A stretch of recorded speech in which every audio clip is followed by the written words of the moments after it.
بسم اللہ الرحمن الرحیم۔ السلام علیکم ورحمۃ اللہ۔ ناظرین، محمد قریشی آپ کی خدمت میں سعودی عرب کے اہم اخبارات اور ذرائع سے حاصل ہونے والی کچھ اہم معلومات کے ساتھ حاضر خدمت ہے۔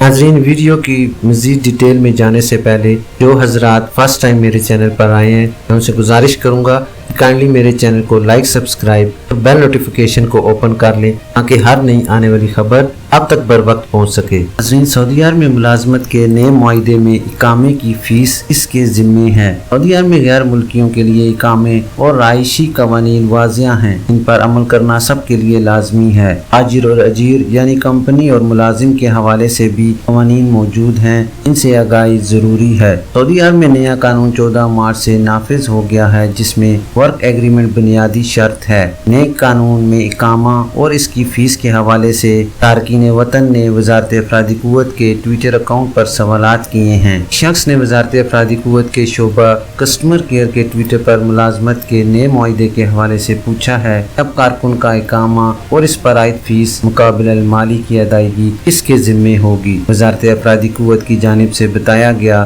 کہ محنت کے قانون کی شق 40 کے تحت آجر اس امر کا ذمہ دار ہے کہ وہ کارکن کے اقامے کی فیس اور اس حوالے سے عائد جرمانے ادا کرے۔ فائنل ایگزٹ کے حوالے سے ایک شخص نے سوال کیا کہ میرا اقامہ 6 ماہ سے ایکسپائر ہے اور میں خروج نہائی یعنی فائنل ایگزٹ پر جانا چاہتا ہوں۔ جوازات کی جانب سے کہا گیا ہے کہ خروج نہائی کے لیے لازمی ہے کہ اقامہ کارآمد ہو، اس کے بعد ہی خروج نہائی یا خروج عہدہ لگایا جا سکتا ہے۔ ناظرین، واضح رہے کہ مملکت میں غیر ملکی کارکنوں کے لیے اقامہ انتہائی اہم ہے۔ اگر اقامہ ایکسپائر ہو جائے تو تمام معاملات سیز کر دیے جاتے ہیں یعنی فریز کر دیے جاتے ہیں، جس کے بعد بینک اکاؤنٹ آپریٹ ہوتا ہے اور نہ دیگر معاملات انجام دے سکتے ہیں۔ قانون کے مطابق اگر کسی غیر ملکی کارکن کے اقامے کی مدت ختم ہوئے 3 دن ہو چکی ہیں، اس صورت میں اس پر 500 ریال جرمانہ عائد ہو جاتا ہے۔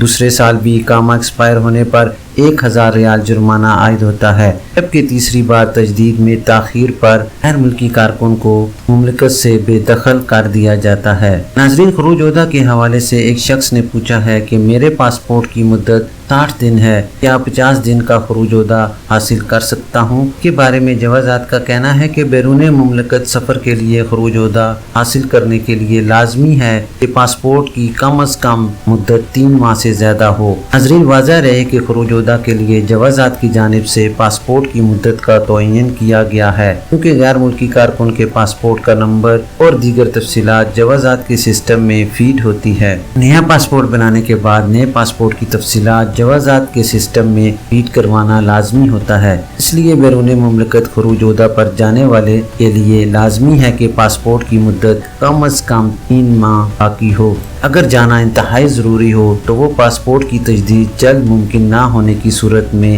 سفارت خانے سے عارضی طور پر مدت میں توسیع کرائی جا سکتی ہے، جس کے بعد توسیع کی گئی مدت کا اندراج جوازات میں کرانا ممکن ہے۔ خیال رہے کہ یہ ہنگامی حالت کے لیے ہوتا ہے، بصورت دیگر بہتر ہے کہ پاسپورٹ تجدید کرانے کے بعد ہی خروج عہدہ حاصل کیا جائے۔ ناظرین، یہ تھی ابھی تک کے لیے سعودی عرب میں رونما ہونے والی خاص تبدیلیاں اور ان کی اپڈیٹ۔ انشاءاللہ نیکسٹ بلیٹن میں ملتے ہیں خاص اور معلوماتی خبر کے ساتھ۔ ویڈیو ختم کرنے سے پہلے میں تمام نئے آنے والے حضرات سے گزارش کروں گا کہ کائنڈلی میرے چینل کو لائک، سبسکرائب اور بیل نوٹیفیکیشن کو اوپن کر لیں تاکہ ہر نئی آنے والی خبر آپ تک بر وقت پہنچ سکے۔ اپنا خیال رکھیے اور دوسروں کا بھی۔ اللہ حافظ۔